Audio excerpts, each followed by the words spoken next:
What is up, everybody? Welcome into an emergency episode 72 of the Brahma Bullpen. And you say, emergency? Look, folks, I've been doing this for 3 years on these podcasts, and I've never done an emergency podcast before, but tonight we're doing our first emergency podcast. Why are we doing an emergency podcast? Well, we just got through the news of A.J. Smith being let go from the team because of a training camp disagreements and offensive style disagreements with Wade Phillips. We go into game 3 against Michigan, have a tremendous explosion and efficiency on the offensive side of the ball and defensive side of the ball for that matter. Almost got our first win of the season. Before the game, Peyton Pardee was named interim head coach due to Wade Phillips' health. He stayed in the locker room. We go all the way back to week 1 versus Arlington. Wade Phillips coached from the booth. Week 2, was feeling a little bit better. Now, week 3, we had another issue. And we really want Coach Phillips to take care of himself and be very, very, very healthy. And we wish him nothing but the best. We love Wade Phillips down here in San Antonio. We love his attitude. We love his aurora. We love everything about him. He's like the perfect coach for us down here in San Antonio. So we really want him to just be healthy and enjoy the life that he deserves. 50-plus years in head coaching experience, I believe, is the story that I read. But here's a story from Greg Luca. He's taking an indefinite leave of absence, meaning he doesn't know when he's going to come back. Peyton Pardee went from wide receiver special teams coach to offensive coordinator to interim head coach in 2 weeks, which is crazy. What a career advancement, right? In 2 weeks, man, that's pretty good. But Pardee was able to rallied the team last week, was able to serve in that role as the interim head coach, was able to call plays, was able to do good clock management. I think we're going to be in good shape. He knows how to motivate the team. He's a player's coach, just like Wade Phillips. We've often talked about this team being a player-led team, and it's going to be interesting to see what happens. We do hope Coach is coming back. So what I'm going to do right now is I'm going to play an interview with Peyton Pardee taken here today, just literally a few minutes before recording this episode. The San Antonio Sports Star 94.1 here in San Antonio, Jason Minix, Joe Reinagel had Wednesdays with Wade, but it was Peyton Pardee, and we will listen to that. I'm going to play that right now, and then I'll react to it here in just a minute. So without further ado, let's listen from our new interim head ball coach, Peyton Pardee. It is the Blitz here on 94.1 San Antonio Sports Star.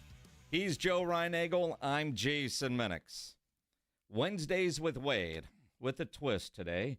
Joining us on the Buyers Barricades guest line, interim head coach Peyton Pardee. After the news today that Wade Phillips is taking a leave of absence, personal reasons. We know he hasn't been feeling well. Coach Pardee, appreciate you jumping on with us. So about this time a week ago, you got elevated to offensive coordinator and now interim head coach. Your head must be spinning, my friend. I tell you what, it's certainly been a busy past 2 weeks, but I'm really feel very blessed and fortunate for both of these opportunities, and I'm really excited about this team and the outlook of this team moving forward. Coach, I got to ask you, when you go into that game and you're the interim head coach last week against the Michigan Panthers, what was that feeling like when you stepped out on the field and you knew that, hey, I'm the guy?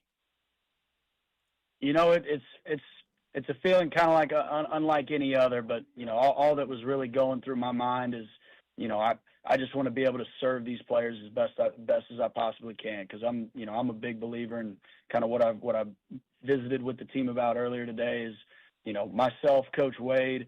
I really believe the coaching staff, including head coaches and coordinators, we are here to serve the players and to try to do everything that we can, for them to be successful both on the field and off the field. And so that was kind of, my main focus is, making sure that I was managing the game as best I could.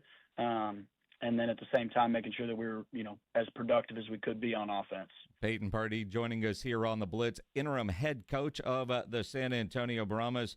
So watching the TV broadcast, they said Wade was in the building, in the locker room, not feeling well. At what point did he decide he was not going to be able to go and tell you, dude, you got to be the head coach today? Because it's felt like that was almost game time. Yeah, and it was a game time decision, and it was something that Coach Wade and I had we'd visited about, during right before pregame warmups, and so it was something that, that wasn't. It was a surprise, but it was something that he and I were prepared for should that situation ever come up.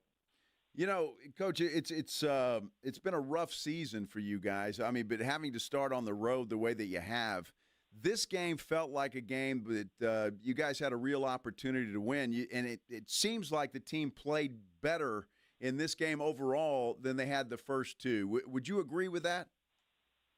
I would wholeheartedly agree with that. Yes, sir. What was the difference this past week as compared to the 2 weeks before? The big thing that I stress to the players, and what our team identity was going to be before that game and what it will be moving forward is, we want to play really good complementary team football. And specifically what I mean by that is, defensively, as an offense, we can do certain things to help take care of them and to try to put them in good positions. Going 3 and out quickly is not to our advantage as a team. And so, one of the things that I think helped us early in that game is, we had placed a huge emphasis on establishing the run game early, and on offense is utilizing our personnel. Because I really believe, and one thing that I would encourage the San Antonio fan base on is, I totally understand this has been a difficult start to the season. It's certainly not what we expected or what we would have hoped. But I am very, very optimistic about the direction that this team is heading. And the thing that I told our players, and they agreed, is when you look at our team identity in week 3 against the Michigan Panthers from where it was week 1 to week 2. In my opinion, we look like a completely different ball club in a good way. And so that's something that, I think we can absolutely build on. It wasn't perfect by any stretch on all 3 phases. There's, certainly things that we can do on each side of the ball to improve. But I don't think we're far off. And, I mentioned this in the post-game press conference after the game, but, I really think that we're hitting our stride as a team, at the right time. And I really think that we're close to getting over that hill. And ultimately, I have all the confidence in the world in this coaching staff and then this team. And I think we have exactly what we need in this roster and with our coaching staff. And I'm really looking forward to this upcoming game against DC and for the remainder of the season. Peyton Pardee joining us here on the Blitz for Wednesdays with Wade. He's now the interim head coach of the San Antonio Brahmas. And coach, as you say it that way, and obviously in the spring leagues it can be tough because you don't have a long training camp and you get off to an 0-2 start, change at offensive coordinator. But the way your team played looks like what you just said, I agree with. You have the right players there. Were the internal conflicts, if that's the right word, with what AJ was trying to do offensively versus what you wanted to do? Because the results are on the stat sheet. Is that fair? Just, those guys just needed to believe in what they were doing a little bit more than they did with what you were trying to do on Sunday? I do want to say this. I want to thank AJ for, everything that he's done for the San Antonio Brahmas in the 2 years or year and change that he was with us. And, obviously, certainly as professionals, we all have to make decisions that are best for us. And so for me, it's, less of, what our system is now compared to what it was back then. And to me, it's the way that I would phrase it is it's most about, I think one thing that's critical is you need to play to your players' strengths. And for us, speaking on the offensive side, with that being the topic at hand, as I told our guys early the night before the game, is we have a lot of weapons. We really do. We've got a great quarterback room. We've got a really good quarterback in Kellen Mond. We have very dynamic receivers that all have different skill sets that complement each other well. We've got 3 excellent running backs, and I really believe in our offensive line. And I'm very, very proud of what we were able to get done in that game. And obviously, there's plenty to improve on the offensive side. But to me, it comes down to unifying our identity and giving the players a clear vision and plan on what we are going to do and what we need to get done in order to have a chance to be successful. And I think overall we took a massive step forward in that direction. And I'm very excited to build on that, in the future. You know, Peyton, seeing the improvement last week, and as you go into this game this Sunday against the DC Defenders, you have the opportunity now. Wade made that decision to take some time off. You've got the reins now. Everybody knows that. Does that help you guys as you prepare now for the DC Defenders? I think I think obviously Coach Wade will be missed, and we hope that he can join us again soon. And so I think for us really this week, it's the really good news about this situation is I think Coach Wade put into place a very clear blueprint on what our program is and what it's going to continue to be moving forward. And then from there, it's just all three phases: offense, special teams, defense, honing in on the details and the specifics of within who we want to be as a defense, as a special teams unit, and as an offense. What are the details that we need to do to get a win against DC? And so I think that was our big point of emphasis today. And moving forward into this week is, in my opinion, the way that you correct losses is we don't need to wholesale change, our personnel, our staff, what we're doing. It's minor, tweaks and so to speak, fixing minor problems. And my messaging to the team on that today was, all of us, and myself included, we all need to be focused on what can I do to improve on my 111th to help this team be successful. Because if everybody takes that approach and that mentality, then we're going to get better as a team. And I, obviously you can see it with the score and just the general flow of that game. I was really, really bummed. I thought we were going to come out of that one with a win. And so that's where, this week I'm excited to build on the good things that we did on all three phases, clean up the mistakes within all three, and then, continue to push forward as we look to DC this upcoming weekend. I tell you, I thought you guys were going to get that win. The pick six, you got the two, and then that drive Kellen put together for lining up for that field goal, while a long one. I thought we were going to overtime and you were going to get that win. Didn't work out that way. So we'll get that first win this week as we visit with Peyton Pardee, the interim head coach of the San Antonio Brahmas. Now, Coach, we're a bunch of knuckleheads here, right? So we're going to get some odd questions. Now, I've heard from other head coaches the best part about being a head coach is you control the schedule. Now that falls on you, what changes to the daily schedule are you going to make that's better for Peyton Pardee? I mean, for the team. I'm going to be honest with you. That's part of where I feel, very blessed and fortunate is I really love the schedule that we had as coaches under Coach Wade. And so for me, I told the staff there, I don't plan on making any wholesale changes, in that regard as well. And so, I think we have a really good chemistry as a coaching staff.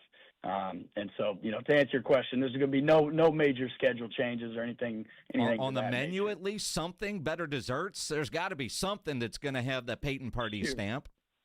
Hey, I will take you up on the better desserts. That's a heck of an idea, and I promise you this, that's going to be on the table as a topic of discussion for sure. Now, Peyton, you look like a pretty laid-back kind of guy. And some coaches are, some aren't. I know Coach Wade is a pretty laid-back dude. Is that kind of how you approach things with the players? Just as kind of a man-to-man, or do you yell and scream sometimes? I'm a big believer in this. I'm a very passionate person. I love the game of football. I love the opportunity to coach players. And I love the team that we have. And so I would say, generally speaking, I'm a very positive, upbeat person. Most of the time I'm laid back. I'm not a screamer or holler. I know that's not a actual word. I don't holler in a manner of anger ever. I don't know if you guys saw the TV copy or not, but I think ABC or ESPN, they kind of caught me when I was a little bit fired up or excited. So I can definitely project, my voice and excitement, in a manner that would sound like yelling. But, generally speaking, I'm a very laid back, positive person. But I really get excited, when our players achieve success. Because to me, that's something I've stressed with the team dating back to when I was a special teams coordinator. I have a job, and my sole mission is to help these players achieve success. And so that's when they're able to do that on the field, and that there's no better feeling for me as a coach than to see players have success. Now, as you say that and you're coaching them up, I think you're probably younger than some of the guys on the roster, aren't you? Only a few now. As each year goes on, I feel like I'm getting older and older. So, but yeah, there's definitely a few in that area that had me by a year or two, I think. Well, Peyton, you come from a great pedigree. I'm a longtime Houston Oiler fan. I got to tell you that. And your grandpa, I'm sure what you called him, but your grandfather, I love the guy. He was fantastic. And I'm old enough to remember watching him coach the Houston Oilers, and it was great. Well, I appreciate you saying that, and those were definitely some fun years. Obviously, in coaching sometimes it doesn't always end the way you want it to, but those were definitely a lot of fun years in Houston with the Oilers, and I love my grandfather. God rest his soul, and he's definitely an inspiration of mine, and I'd say a large part of how and who I am as a coach kind of stems from him and his style. He's actually, for those that don't know him, he's very similar, in my opinion, personality-wise to Coach Wade. So I don't know if it's from my dad or from my mom where I got a little more of the excitement factor or, kind of like what we were previously talking about. But, those were some fun years. I appreciate you mentioning that. Well, and I know probably before you were born, they would do training camp here in San Antonio at Trinity University. Absolutely. And, 20, 30, 50 people out there. And he would always come over and talk. And, one of the things we always have fun with Wade Phillips, we call it story time with Wade. And I imagine your grandfather was that way. So we need to get a good Jack Pardee story that most people don't know. Oh, shoot. There's a whole bunch. There's a whole bunch that come to mind. The one that I'll share with you guys, and this is one of my favorite stories. This is going to date back pre-Houston Oilers. So this is when he was the head coach of the Chicago Bears. At the time he was the youngest head coach in NFL history. And so you're going to have to forgive me. I'm going to piece this story together. There's a few details that I don't have absolutely locked in, but there was a reality TV skit that would take place, kind of like a Saturday Night Live skit, what we would have nowadays. And the skit was, there was a stunt man that was dressed as an old lady standing by a fountain. And so my grandfather's walking into, downtown Chicago with my grandma. My grandma has no idea of what's about to happen or that this skit is going to take place. And so the premise of the skit was my grandfather was going to get into an altercation with this old lady who was really a young man stunt doubling as an old lady. And then he was going to pick, the stunt double, her up and throw her in the fountain, which is so out of character for my grandfather was never that kind of man, but that's kind of what made it such a funny little skit. And so, it executes to perfection. My grandmother has no idea what's going on. And so she just sees, the stunt double or the old lady, pokes my granddad, pokes back, altercation and whatnot. Mind you, there's hidden cameras everywhere recording the whole thing in real time. And it ends with, as it was supposed to, my granddad picks up the stunt double dressed as the old lady, dunks him in a water fountain, and my grandmother, she is losing her mind. And she's like, Jack, you can't, what are you doing? You can't do this. Like, it's so out of character. And then all of a sudden the TV production crew, they pop out from, behind the bushes or whatever. And it's like, gotcha. She didn't find it very funny, but it was, we have an old videotape of it back in, with my mom and dad in Houston. So one of these days I'll have to dig that out and show that to you guys. You might have to call home and have them do that tonight, because there's a lot of people that are going to be Googling trying to find that video. Now, Peyton, you mentioned Houston. You've coached in San Antonio now for 2 years, although, you guys are up in Arlington. So have you fully embraced Fiesta? Because when you finally get home 100%. To play a home game in the Alamo Dome, it's the Viva Fiesta game for the Brahmas. Have you fully embraced and understand what you're getting yourself into?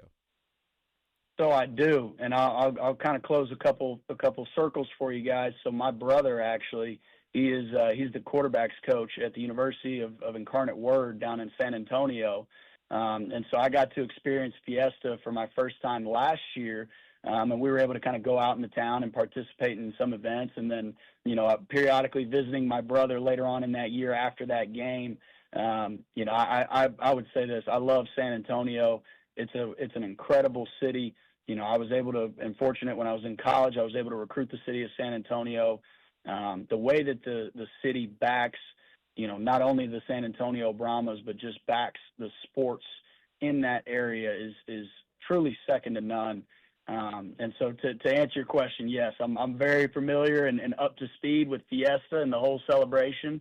And it's something, I promise you this, it feels like we've been on the road forever. I can't wait to get back home to the Alamo Dome. I promise you that. Well, how about those Wade Phillips medals, the Dancing Wade medals? I tell you what, I told our PR guy Kerwin, those are the coolest things in the whole wide world. I told him I will buy one. Like, that's how bad I want one of those things. It is too cool. It really is cool, and the idea that people can buy them with their tickets. There's season ticket holders are getting them, and they've got for this first home game, not this week but the following weekend, the Viva Fiesta game against Houston. UFLBrahmas.com. You can buy tickets and get one of those Fiesta medals, and I imagine you're going to be wearing one in honor of Wade. Before we let you go, he's doing all right though. Yes, Coach Wade's doing well. Good. Coach, go get the win. We'll keep calling it Wednesdays with Wade until we're told otherwise. But, Peyton, this has been a lot of fun, man. Appreciate you. Absolutely. I appreciate you guys and look forward to seeing y'all soon. Absolutely. Peyton Pardee, the interim head coach of the San Antonio Brahmas, Wednesdays with Wade. What a great interview by our interim head coach, Peyton Pardee. He must be practicing coach speak, because every question he asked, he had the coach speak. Coach speak. What kind of coach are you? I'm a player's coach. I'm going to rally the team. We saw you yelling. I wasn't yelling. I was motivated. He had all the right answers. They asked him about long-term plans. He said, long-term plan, Coach Phillips to come back. That's kind of what we're hearing right now. So we're very happy with that interview. I think we're going to be fine. Maybe we can use this as a galvanizing technique for DC. Heck, the DC coach only has like 3 games of head coaching experience more than Peyton Pardee. So we'll see what happens when we get up to DC. And hopefully they'll be good. But the biggest takeaway I got from that interview is Pardee sounds ready. I think the team's got his back. The rest of the coaching staff has his back. He's not going to change many things. And he's going to continue with the offensive style that we saw this last week versus Michigan. Run the ball, get some tight ends involved, set up the passing play, and make the plays when we got to make play. The defense is staying intact.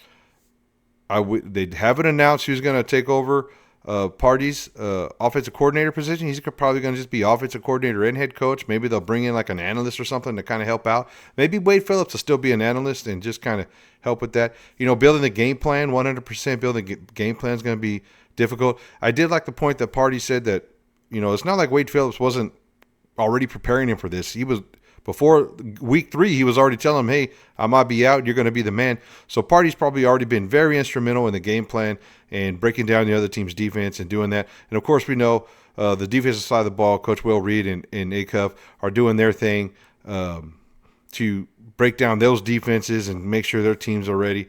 So we'll see what happens. But we really, really wish Wade Phillips the best. Hope he's back on the sideline soon, and we're very happy to have Peyton Pardee. I have one more very special thing here.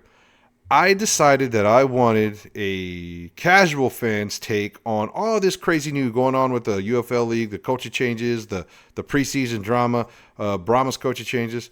So I talked my wife into sitting down for just a minute and giving me her opinion. So without further ado, we're going to play that.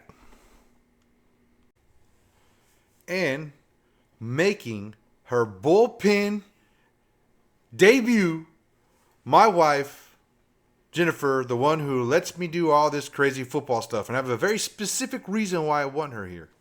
I'm going to ask her one question. She has not been prepped. She doesn't really even know what's going on. So I want a real-life casual fan, not a psycho fan like me, not a crazy football sports fan, type person. This is just like a casual fan. She goes to the games. She knows about the Brahmas. I make her watch it on TV. She does like watching football. Always watched football with her dad. Grew up a Cowboys fan. True. So I'm going to just ask her. Preseason. Crazy controversy. Strike talk. But there was also news that the league was going to be expanding in 26 and 27, adding teams. Okay. Then you have the head coach leave the DC Defenders to go take a college coaching job. Took his defensive coordinator with him. Had some turmoil there. We had the coach from Memphis start the season, end the season, come back for a game, leave a game. And then we got the Brahmas, where we've had AJ leave because of a reported difference in opinion with Wade Phillips. Now Wade Phillips is not feeling well, and he's taking a leave of absence. Party is now going to be our interim head coach. So all I want is, you've heard all the controversy. She does listen to the episodes too, but I don't think she really pays attention. But anyways. I do. You do? You do pay attention? Yeah. I'm going to start testing you. Oh, okay. But I just want a casual fan's opinion on all the crazy news happening with the UFL and what you think it means. Well, when I saw it on Facebook this afternoon, it really scared me. So I asked you what was happening. Because I feel like... Wait, you asked me what was happening today? Yeah, I sent you a message. Oh, did I respond? Yes. What did I say? You said he was sick, and I said, I understand that. Oh. What's happening with the league? Oh. Well, that's your Well, opinion. you don't pay no attention to me. That's true. Anyways, I'm getting a little worried. I feel like it's going to crash and be gone. So there you have it. Casual fan that's not as tied to the league as some of us thinks the league is in trouble because of all this crazy news. Yep. I don't know. All right, that's our emergency. Episode 72 of the Bullpen. On behalf of United Football Media, coming from the cow pasture. Hoping we don't have any more emergency podcasts. We want all of our coaches to stay and be healthy and our players to be great. But I thought a head coach stepping away, interim head coach, if there was ever a reason to have an emergency podcast, that would be it. So hope you enjoyed it. Sorry for forcing you to watch 2 episodes of the Bullpen this week. And with that, we're going to go ahead and get out of here. I know we all got other stuff to be doing besides listening to some dummy in the cow pasture ran about the Brahmas. We're going to end it like we always do with a nice horns forward. Let's go Brahmas, baby.